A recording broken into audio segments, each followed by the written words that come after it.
Why do some men, even successful, emotionally available men, choose to remain single for life? When society constantly tells us everyone secretly wants a partner, psychology suggests the answer is far more complex than fear of commitment. And understanding it reveals a lot about identity, autonomy, and unmet emotional needs.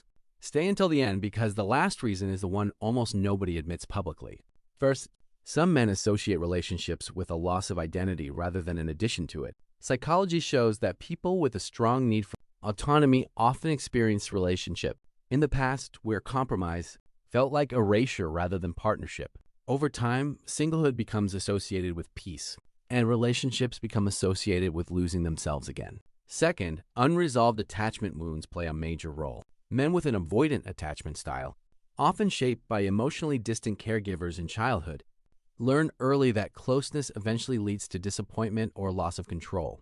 Staying single becomes an unconscious protective strategy, not because they don't want connection, but because connection has historically felt unsafe.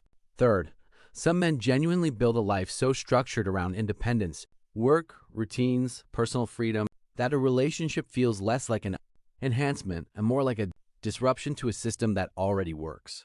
This isn't necessarily unhealthy, but it often masks a deeper avoidance of vulnerability, disguised as simple preference. Fourth, past emotional pain leaves a lasting psychological imprint.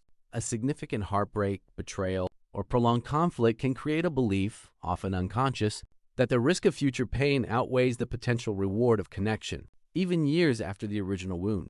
Fifth, and this is the one rarely said out loud, some men fear being truly seen more than they fear being alone.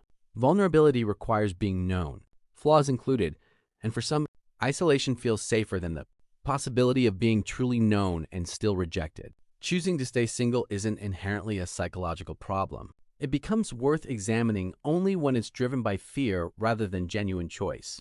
Tell me in the comments which of these resonated with you the most, and subscribe for more psychology-backed content on relationships, behavior, and human nature.